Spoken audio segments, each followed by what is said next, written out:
Halo saudara mahasiswa Universitas Terbuka dimanapun Anda berada. Senang sekali kita bertemu kembali pada tutorial online kedua.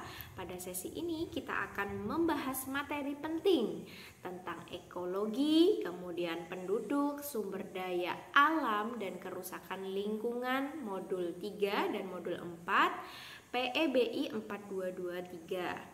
Nah, pada pembahasan ekologi dan sumber daya alam ini dimulai dari pembahasan tentang ekologi, di mana ekologi merupakan ilmu yang mempelajari hubungan timbal balik antara makhluk hidup dengan lingkungannya. Nah, konsep penting dalam ekologi ini mencakup populasi, komunitas, kemudian ekosistem, aliran energi, aliran materi. Kemudian dengan memahami konsep-konsep ini, kita akan menyadari bahwa perubahan salah satu komponen lingkungan akan mempengaruhi kelangsungan komponen hidup organisme yang lainnya, termasuk manusia.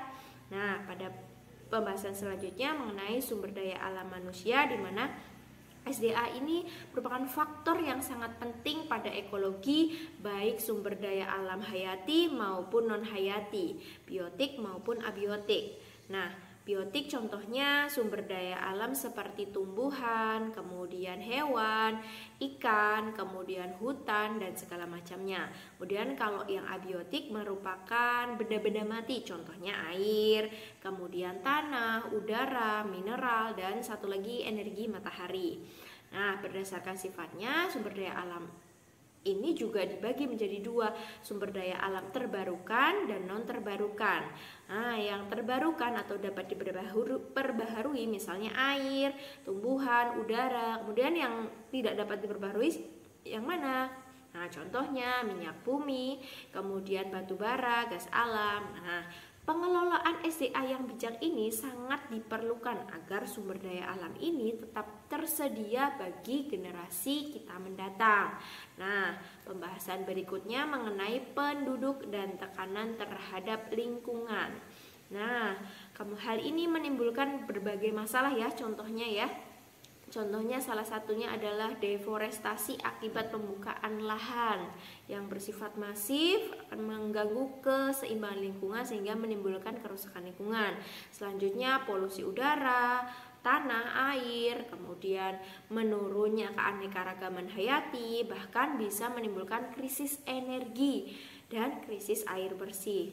Nah, dengan demikian keterkaitan antara sumber daya alam dan ekologi perlu dipahami agar mengapa kita dapat mencari solusi yang tepat untuk menjaga kelestarian lingkungan hidup kita.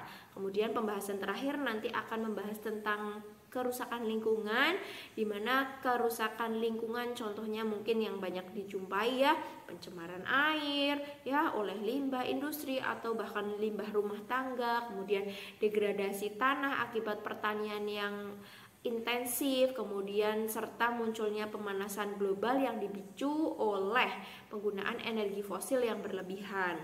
Nah, untuk mengatasi itu semua diperlukan upaya konservasi, pengelolaan SDA yang baik dan berkelanjutan, serta peningkatan kesadaran masyarakat agar lebih peduli terhadap keberlangsungan makhluk hidup lainnya atau terhadap lingkungan.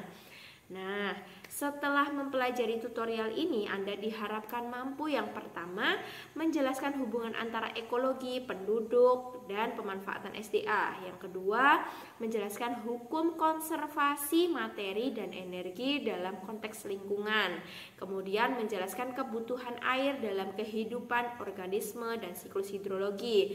Yang keempat, menganalisis kerusakan lingkungan akibat aktivitas manusia. Dan yang terakhir tentang bagaimana mengusulkan langkah-langkah sederhana dalam menjaga kelestarian lingkungan.